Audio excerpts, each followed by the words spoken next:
Tom, great to be with you again. Thank you. We wanted to get you to focus today on a topic that is being talked about all over the country right now, and that is the issue of what's going to happen with remote work once COVID-19 is behind us. It's a question that's got really big implications for the economy and big implications for society as well. It does have big implications. I'm thinking about it every day, and it has some exciting possibilities for rural America. Let's set the context with a couple of business headlines here.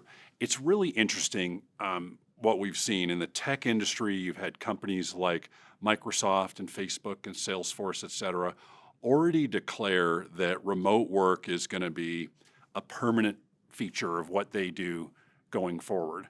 And then on the other end of the spectrum, you have very prominent business leaders, including the CEO of your alma mater at Goldman Sachs, say that remote work is not going to be the new normal there, that they want people back in the office.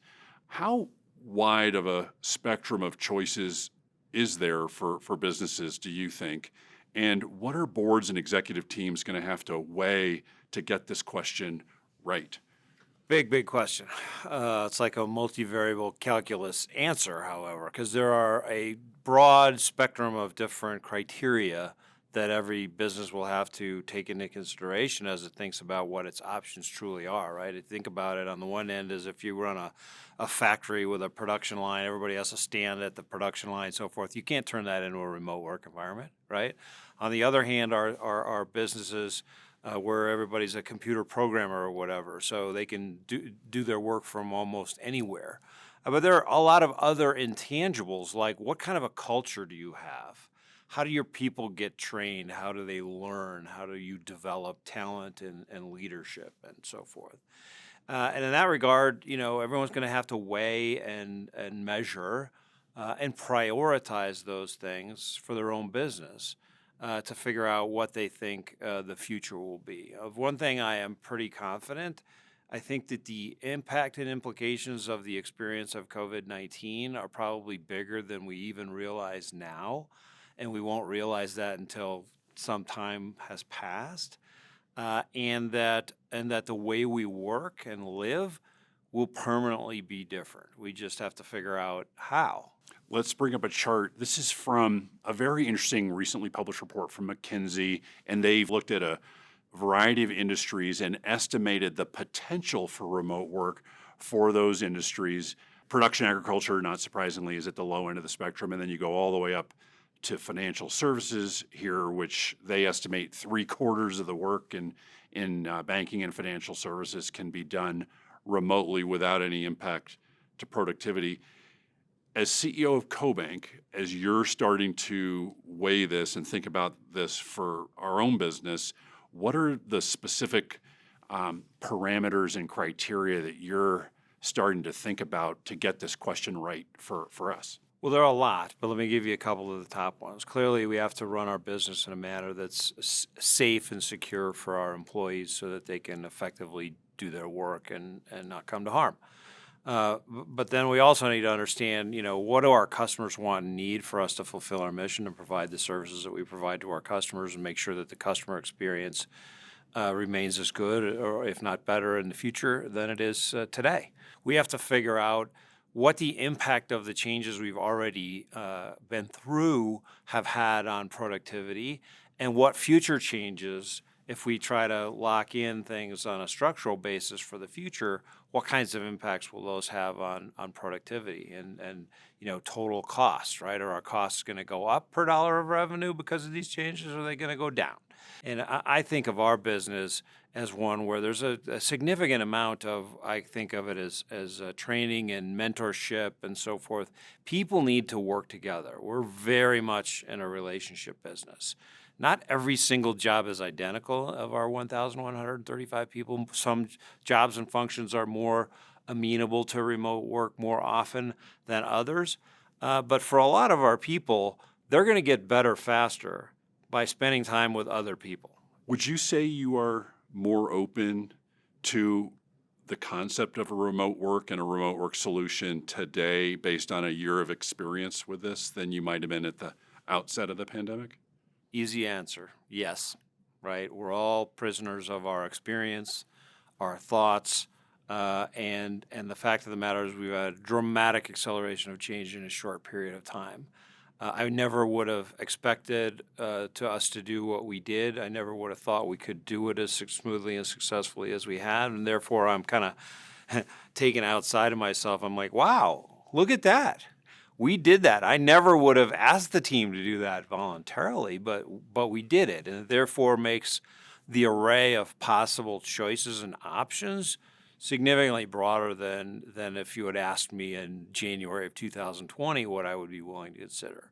Right, I'm willing to consider a lot more things. I'm a lot more flexible, but all those ingredients have to be put into the blender and whipped up to see what we can come up with, without losing the cultural glue of the winning team. Right. Let's shift to some of the sort of societal implications of this, and we'll bring up a chart here that shows office space and real estate costs per square foot in a variety of U.S. cities.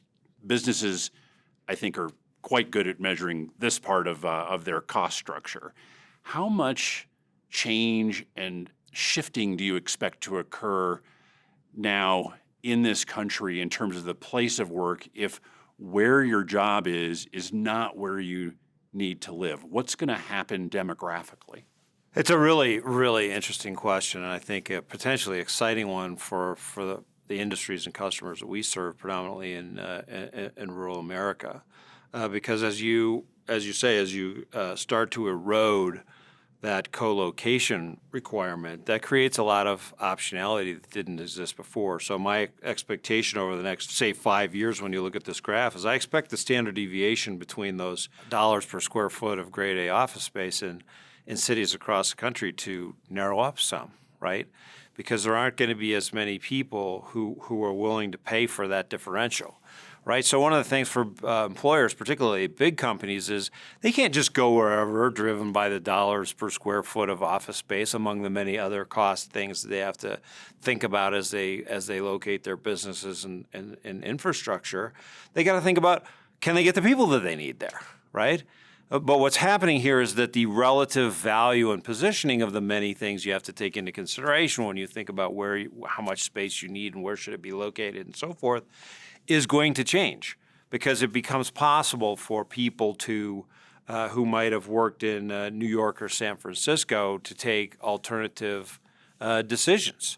They only need to be in their office 1 or 2 days a week, or 50% of the time, or some of those jobs that were done in New York can be done in other places. And frankly, this isn't new, right? This has been going on for a long time. For the last 20 years, and many of the years before I came to CoBank, where I used to work, we were actively involved in this, right? We had moved thousands of jobs to India, thousands of jobs that used to be in New York. We'd moved to Texas and Florida.